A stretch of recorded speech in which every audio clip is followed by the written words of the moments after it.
दिल्ली में सीएम को लेकर राज्य खत्म हो जाएगा सस्पेंस। आज बीजेपी विधायकों की बैठक में चुना जाएगा विधायक दल का नेता। नए सीएम को लेकर बीजेपी में मंथन का दौर जारी है। आज शाम 7 बजे दिल्ली में होगी विधायक दल की बैठक। अभी केंद्रीय पर्यवेक्षकों के नाम का ऐलान होना बाकी। विधायक दल का नेता चुने जाने के बाद सरकार गठन का पेश किया जाएगा दावा।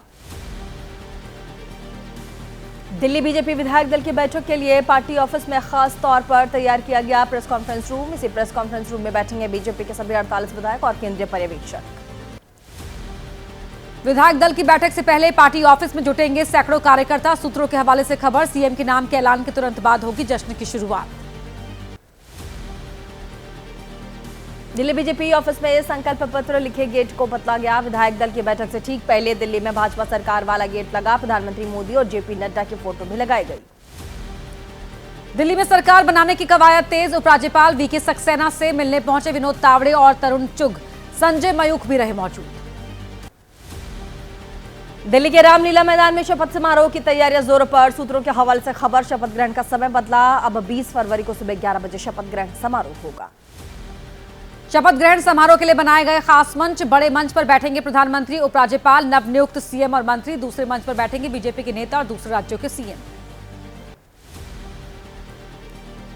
दिल्ली में 26 साल बाद बनने जा रही है बीजेपी की सरकार। सीएम के शपथ ग्रहण समारोह ऐतिहासिक और भव्य बनाने की कोशिश। रामलीला मैदान को केसरिया रंग से तैयार किया गया है। दिल्ली में शपथ ग्रहण समारोह के दौरान रामलीला मैदान और उसके आसपास 5000 से ज्यादा सुरक्षाकर्मी रहेंगे तैनात। अर्धसैनिक बलों की 10 कंपनी भी होंगी तैनात। आतिशी ने फिर कसा है तंज। कहा, दिल्ली में चुनाव नतीजों के 11 दिन बाद भी बीजेपी के पास कोई भी सीएम का चेहरा नहीं। इससे होता है साफ कि मोदी जी को अपने 48 विधायकों में से कोई बीजेपी सीएम के लायक दिखता नहीं। दिल्ली विधानसभा चुनाव में हार के बाद आज आम आदमी पार्टी ने फ्रंटल संगठनों की बुलाई बैठक। गोपाल राय करेंगे बैठक की अध्यक्षता। बैठक में की जाएगी हार की समीक्षा। और चलिए बात से की न्यूज में आपको दिखाते हैं देश की राजनीति से जुड़ी तमाम बड़ी खबरें फटाफट अंदाज में। प्रधानमंत्री नरेंद्र मोदी की अध्यक्षता में आज होगी केंद्रीय कैबिनेट की बैठक। सुबह 10:30 बजे पीएम आवास 7 लोक कल्याण मार्ग पर बैठक होगी। पार्टी संगठन में बदलाव के बाद कांग्रेस अध्यक्ष खड़गे ने आज अहम बैठक बुलाई है। महासचिव और प्रदेश प्रभारी इसमें शामिल होंगे। राहुल गांधी, प्रियंका गांधी की भी मौजूदगी होगी। केंद्रीय चुनाव आयुक्त नियुक्ति कानून को चुनौती देने वाली याचिकाओं पर आज सुप्रीम कोर्ट में होगी सुनवाई। नियुक्ति पैनल से मुख्य न्यायाधीश को हटाने के फैसले को दी गई है चुनौती।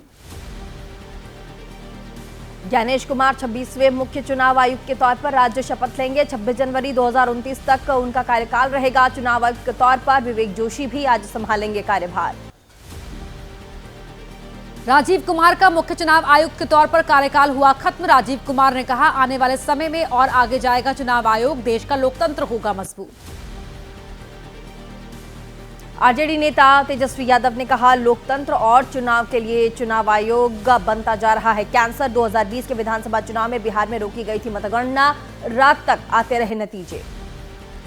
महाराष्ट्र के डिप्टी सीएम एकनाथ शिंदे ने दी सफाई। कहा, उनके और सीएम देवेंद्र फडणवीस के बीच कोई तनाव नहीं। इससे पहले शिंदे ने खुद को हल्के में न लेने की कही थी बात। महाराष्ट्र में एनसीपी शरद गुट को लगा बड़ा झटका। पार्टी के 2 नेता अभिजीत पवार और हेमंत वानी एनसीपी अजीत गुट में शामिल हुए। दोनों ही माने जाते हैं जितेंद्र अवार्ड के करीबी।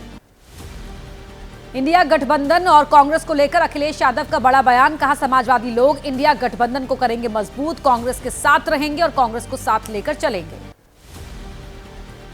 गुजरात में नगर निकाय चुनाव में बीजेपी की भारी जीत। 68 में से 60 नगर पालिकाओं और सभी 3 तालुका पंचायतों में बीजेपी ने दर्ज की जीत। 16 फरवरी को हुआ था मतदान।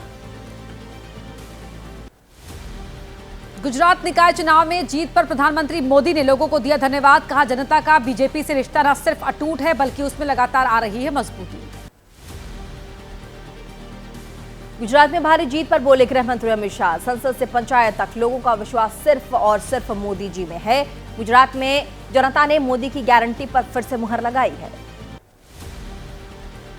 गुजरात निकाय चुनाव में बीजेपी की प्रचंड जीत पर बीजेपी अध्यक्ष जेपी नड्डा ने दी बधाई। कहा, यह जीत पीएम की अगुवाई में हो रहे विकास पर अटूट विश्वास का प्रतीक है। आज पटना में होगी एनडीए की कुर्मी एकता रैली। वहीं चुनाव में पहले रैली के जरिए जातीय समीकरण साधने की कोशिश। रैली में शामिल होंगे बीजेपी और जदयू के कई बड़े नेता।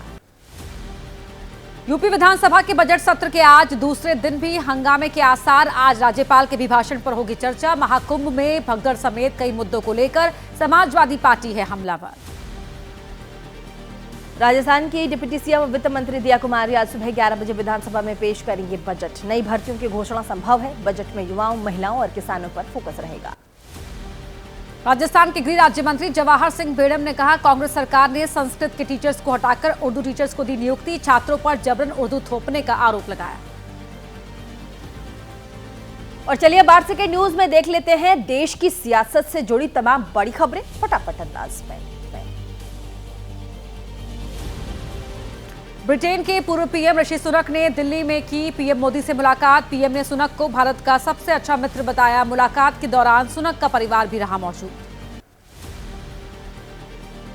ऋषि सुनक ने अपने परिवार के साथ संसद भवन का भी दौरा किया। लोकसभा के महासचिव ने किया स्वागत। ऋषि सुनक ने संसद भवन में गैलरी, चैम्बर, संविधान हॉल, संविधान सदन को देखा। प्रधानमंत्री मोदी और कतर के अमीर की मुलाकात के बाद दोनों ही देशों ने जारी किया साझा प्रेस रिलीज। कहा, दोनों ही नेताओं ने की आतंकवाद सहित सभी आतंकी गतिविधियों की निंदा। राष्ट्रपति द्रौपदी मुर्मू ने कतर के अमीर के सम्मान में दिया रात्रि भोज। उपराष्ट्रपति जगदीप धनखड़, प्रधानमंत्री मोदी समेत कई मंत्री और नेता मौजूद रहे। कतर के अमीर से मिले केंद्रीय स्वास्थ्य मंत्री और बीजेपी अध्यक्ष जेपी नड्डा। दोनों ने आपसी हितों के कई मुद्दों पर की चर्चा। आंध्र प्रदेश सरकार ने रमजान के दौरान मुस्लिम कर्मचारियों को छूट का ऐलान किया। सरकारी कर्मचारी शाम 4 बजे दफ्तर से जा सकेंगे घर। यह सुविधा 2 मार्च से 31 मार्च तक लागू रहेगा। महाराष्ट्र में समाजवादी पार्टी के विधायक अबू आजमी ने की अपील। तेलंगाना और आंध्र प्रदेश की तरह ही रमजान में मुस्लिम कर्मचारियों को महाराष्ट्र में भी छूट देने की अपील की। दिल्ली में आरएसएस के कार्यालय केशव कुंज का आज होगा उद्घाटन। आरएसएस प्रमुख मोहन भागवत और सर कार्यवाहक दत्तात्रेय होसबोले इसमें मौजूद रहेंगे। बीजेपी की तरफ से अमित शाह, जेपी नड्डा, राजनाथ सिंह भी शामिल होंगे। रेल मंत्रालय ने नई दिल्ली रेलवे स्टेशन पर भगदड़ को लेकर आरपीएफ की रिपोर्ट को बताया भ्रामक। मंत्रालय ने कहा, आरपीएफ ने नहीं की कोई जांच, उच्च स्तरीय कमेटी कर रही है जांच। महाकुंभ के दौरान गंगा नदी में प्रदूषण से जुड़े मामले में एनजीटी में सुनवाई। सीपीसीबी ने फेकल कोलीफॉर्म बैक्टीरिया की मात्रा ज्यादा होने पर जताई है चिंता। यूपी सरकार को आज दाखिल करनी होगी रिपोर्ट। दिल्ली यूनिवर्सिटी की साल 1978 की बीए डिग्रियों की जांच की मांग का मामला दिल्ली हाईकोर्ट में आज होगी सुनवाई। दिल्ली विश्वविद्यालय ने किया याचिका का विरोध। दिल्ली वक्फ बोर्ड से जुड़ा मनी लॉन्ड्रिंग का मामला। बादमे पार्टी विधायक अमानतुल्लाह खान की गिरफ्तारी को चुनौती देने के मामले में दिल्ली हाईकोर्ट में आज सुनवाई। सत्येंद्र जैन की तरफ से दाखिल मानहानि केस में आज सुनवाई। राउज एवेन्यू कोर्ट में होगी सुनवाई। बीजेपी नेता करनैल सिंह के खिलाफ दायर किया मानहानि का केस। दिल्ली शराब नीति से जुड़े सीबीआई की जांच मामले में राउज एवेन्यू कोर्ट में आज सुनवाई होगी। सीबीआई की चार्जशीट पर संज्ञान लेकर सुनवाई करेगा कोर्ट। आतिशी और संजय सिंह के खिलाफ मानहानि का मामला आज होगी। मामले की सुनवाई कांग्रेस नेता संदीप दीक्षित ने दर्ज कराया था मामला। और चलिए आरसी की न्यूज में आप देख लेते हैं महाकुंभ को लेकर ममता बनर्जी ने बयान के बाद मचे सियासी घमासान से जुड़ी तमाम बड़ी खबरें फटाफट अंदाज में। प्रयागराज महाकुंभ को लेकर पश्चिम बंगाल की सीएम ममता बनर्जी के बयान पर घमासान। ममता ने महाकुंभ को बताया मृत्यु कुंभ। कहा, गरीब तरस रहे हैं लेकिन वीआईपी को मिल रही है खास सुविधाएं। महाकुंभ को लेकर के ममता बनर्जी के बयान से साधु संत नाराज। जूना अखाड़े के महामंडलेश्वर स्वामी प्रबोधानंद गिरी ने ममता बनर्जी को सार्वजनिक तौर पर माफी मांगने को कहा। निर्मोही अन्य अखाड़े के संत ब्रह्मांड गुरु ने भी ममता बनर्जी के बयान पर जताई नाराजगी। कहा, महाकुंभ पर ना हो सियासत। ममता बनर्जी मांगे माफी, नहीं तो भुगतना पड़ेगा खामियाजा। अखिल भारतीय संत समिति की तरफ से स्वामी जितेंद्रानंद सरस्वती ने ममता बनर्जी की निंदा की। कहा, पूर्वी भारत में जागा है हिंदू समाज। अगला चुनाव ममता बनर्जी के सियासी करियर का मृत कुंभ जैसा होगा। परमार्थ निकेतन आश्रम के अध्यक्ष स्वामी चिदानंद सरस्वती ने कहा, 55 करोड़ से ज्यादा लोग महाकुंभ में कर चुके हैं स्नान। ये मृत्यु कुंभ नहीं, अमृत कुंभ है। कल की पीठाधीश्वर प्रमोद कृष्णम ने ममता बनर्जी के बयान पर कहा, खुद हिंदू नेता ही कर रहे सनातन पर हमला। अगर नरक से बचना है तो ममता बनर्जी को महाकुंभ में करना चाहिए स्नान। पश्चिम बंगाल में नेता प्रतिपक्ष शुवेंदु अधिकारी ने ममता बनर्जी पर किया पलटवार। ममता बनर्जी को बताया कुंभ और सनातन विरोधी, कहा ये करोड़ों लोगों की आस्था पर है चोट। बीजेपी प्रवक्ता के शर्मा ने ममता के बयान पर कहा, मुस्लिम तुष्टीकरण के लिए ममता ने ऐसा बयान दिया। पश्चिम बंगाल की सीएम ने किया है हिंदू धर्म का अपमान। बीएचपी नेता आलोक कुमार ने ममता बनर्जी के बयान पर कहा, ममता बनर्जी करती हैं हिंदू विरोध की राजनीति, इसे बंगाल की जनता भी नहीं करेगी स्वीकार। समाजवादी पार्टी सांसद डिंपल यादव ने ममता बनर्जी के मृत्यु कुंभ वाले बयान पर कहा कि इस बार घटी है बहुत निंदनीय घटना है। शासन प्रशासन ने उन्हें छिपाने की भरपूर कोशिश की है। प्रयागराज महाकुंभ में अब क्या बना नया रिकॉर्ड? महाकुंभ से जुड़ी कुछ और खबरें अब आपको दिखाते हैं रफ्तार के साथ।